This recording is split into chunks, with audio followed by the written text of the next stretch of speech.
Calgary Stampeders receiver Reggie Begelton joins us. You signed a contract extension with Calgary. There's no other CFL team that you've known. So why is it that you want to stay committed to Cowtown? Well, one, the love there is unmatched. It's hard to transition and find your ground when you're consistently moving. I feel like Calgary is home, and I'm able to continue to do my job at a very high level. So it just makes sense. Why would I leave? Have you ever thought about even going to the open market or the negotiating window? I have. It has crossed my mind a couple of times, just out of curiosity, but at the same time, just my career path of what I've done. I mean, a bird in the stone is better than two in the bush. So you never know. You just never know. Is there anything that really has drawn you to stay with the organization, or perhaps multiple things? Well, coming into my rookie year back in 2017, I came into a program that was winning. And so I seen those consistent years and what it took for us to win. And I feel like we're right there. Like we're right there. We have a few things that we have to shape up, but I truly believe in the organization as a whole. What do you think's changed in the organization since sort of those glories you're talking about? You came in 2017. The Stamps' last playoff win was in 2018, which was the Grey Cup. Boleva Mitchell was there, which seemed like a long time ago. And then, after the pandemic, the last few years, the record has trended the other way. Mm-hmm. So what do you feel like's changed with the organization, and how can you use that to be better in 25? Well, just like how you said, when the pandemic happened, the major thing that happened during that time is that a lot of contracts were released. Calgary was known for having a too deep kind of team, next man up philosophy. So when a lot of those guys that they had locked up were able to go free, it was hard to find those guys again. It was we had a standard back then, and they found the guys that were able to just step in and play. There's a lot of variables that has changed. You can blame it on spring league up in the States where you're not finding those players. You can say that because of the practice roster adjustment in the NFL, it's hard to get those players as well because they like to hoard the O-linemen. So it's kind of hard to find, really, really quality O-linemen, especially in the Canadian position. And so it's a lot of different factors. There seemed like, and you had some comments during the season that, and I want to put words in your mouth, but that there was a divide in the locker room between the younger players and older players. And you voiced your opinion on that, being a veteran, a guy that's a star in this league. How do you feel like that can be a way to bring the team together? How do you feel the team can come together in 20? So when I made that comment, it wasn't necessarily about our locker room specifically. It was the generation as a whole. I mentioned that we are now in the participation trophy era where you got a lot of guys who are just happy for being there. We're in an era of social media where if you're on the field and you have a jersey on, all you care about is the pictures. You don't care about actually work or actually know what it takes to be able to do the work. And I grew up in an era where it was grit. Like that next man next to you, he didn't care about your feelings or anything like that. And I feel like a lot of young guys, the generation that's coming up, I see it all the time, even back home in training. I see it all the time on social media. I see how these guys are moving, that it's more or less an entitlement. With the transport portal now, if you feel like, you have a bit of adversity right here, I'll just leave. It's a way out. It's a way out. Like, if you want success and to be elite at a high level, you don't give yourself a way out. You figure it out. That's not how life works. Life doesn't give you a way out. That's what I'm trying to express. Is that if you really want to figure it out, don't give yourself that way out. Did you feel like, in a way, that was something that you saw in your locker room? Like, who are you speaking to, just in general? In general, I'm speaking in general. Everybody has their bad apples, and you have to filter that out. But you as an individual, me as a leader, I can only do so much. I can only lead by example. Like I can call you out on some things, but I mean, if you get emotional about it, I can't help that. it's tough. It's a tough situation because the only thing I can control is what I can control. How do you feel like the locker room could be unified in 2025 to produce a better record? Because it's kind of what you're getting at, right? It's Mm-hmm. about the end result. So how can the Stamps get there? I feel like one thing that we have to remember about this game of football that we play is that at the end of the day, it's a kid's game. And being that it's a kids game that we're able, blessed to get paid for, continue to have that fun.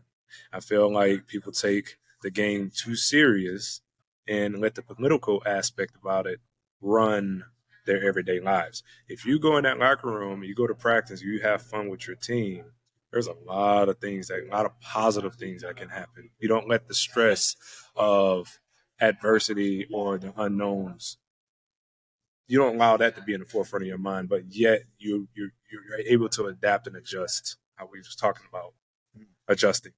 One of your former teammates, Kadeem Carey, wins a Grey Cup with the Toronto Argonauts and then pointed to your general manager and head coach, Dave Dickinson, who brought you into the league you've been with for a long time, as one of the reasons for the downfall of the Stampeders. Now, it seems like that Dave's able to flip that script a little bit, bringing in Vernon Adams Jr. and making some moves in the off season, and then also what the franchise is doing to support the players better. So when you heard or read those comments from Kerry, did you feel like they were warranted for the franchise to get better, or was that a player moving on from a team feeling some type of way? A little bit of both. Kadeem is his own person. He has his own outlook of his career in Calgary. And that's one of the things that people have to realize is that not everybody is going to have the same outlook on you. Like people may think I'm quiet, may think I talk too much. People, everybody has their own opinion about you. It's all about how you respond moving forward. His relationship with Dave does not necessarily his relationship on Dave is not necessarily the same with everybody in that locker room.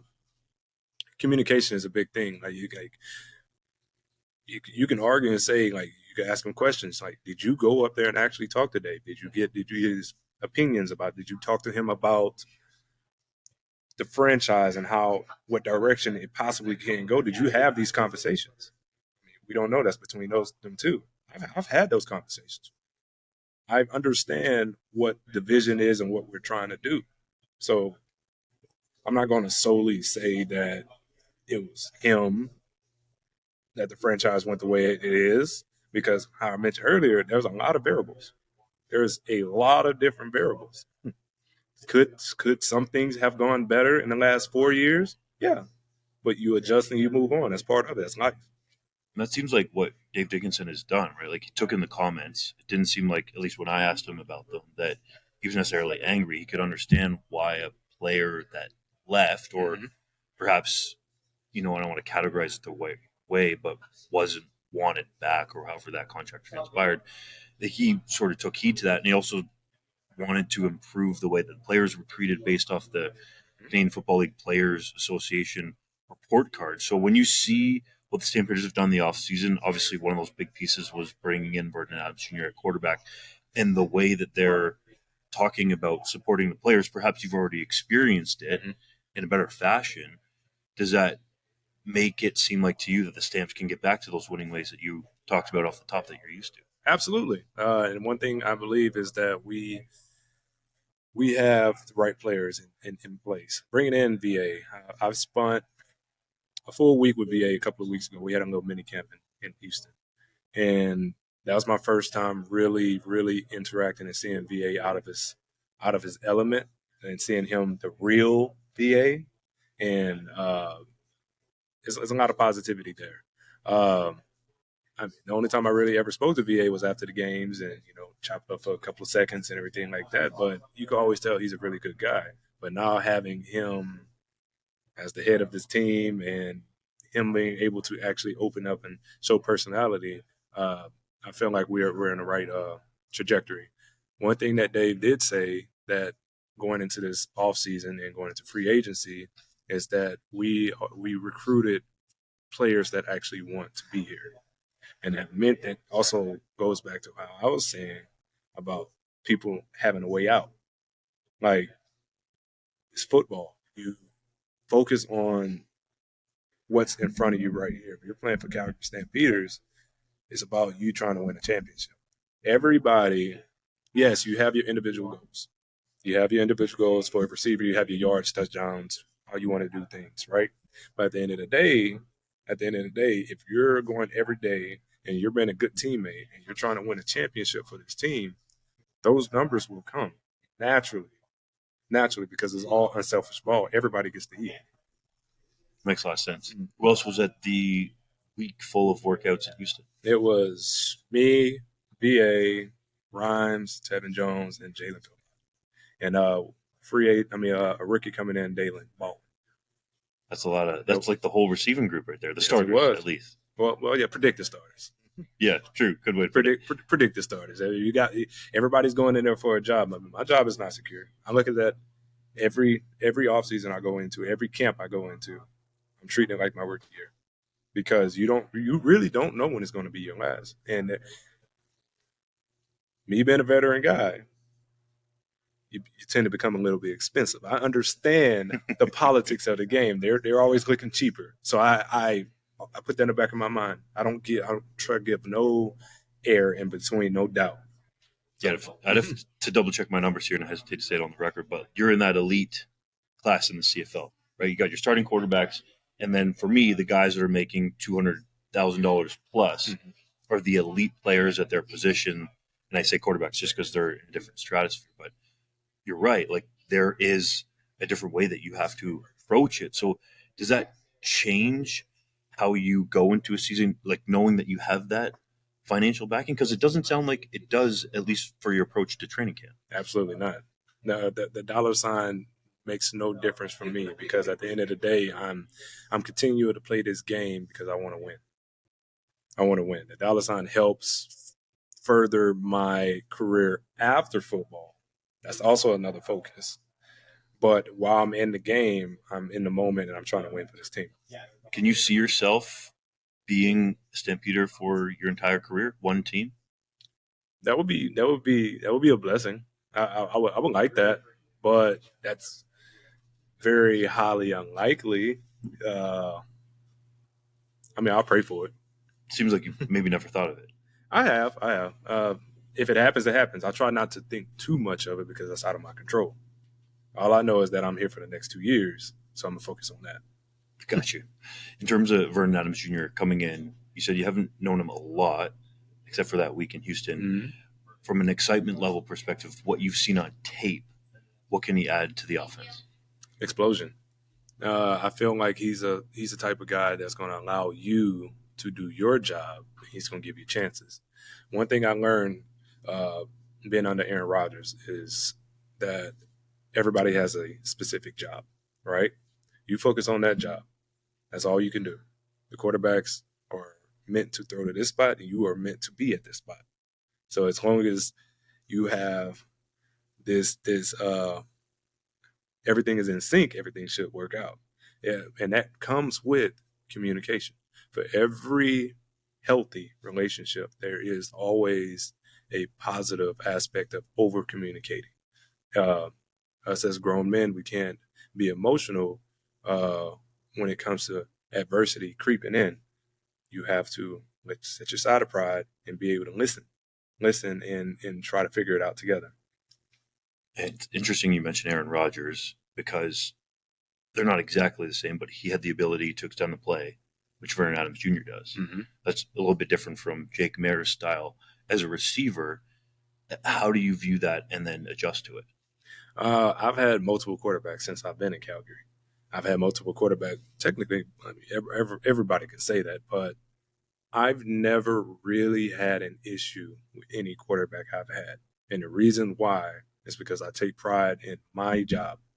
I make sure I'm in the right spots. I make sure I study the defenses. I know where I'm supposed to be at that moment, which could be a quarterback's best friend, because he knows you're going to be in that spot. And that's all it takes. You don't have to do too much. Just do your job. Do you like, though, that Vernon Adams Jr. has that element where you can be in your spot, Mm-hmm. but if he gets that pressure, he can extend the play. Yes. That especially in this league. This league is scramble drill will win you a lot of games. Having that aspect of knowing that he's going to extend the plays, you in the back of your mind, don't stop running, and that goes a long way. He's going to give you a shot to be able to earn your money, right? As you can say, he's going to throw it up and let you be a professional and earn your money. People are going to be excited to see it. Vernon Adams Jr. throwing to you and the rest of you guys that you talked about going down to Houston in the Mm-hmm. receiving corps, man. Looking forward to watching you this season. Thanks, Reggie. Appreciate you.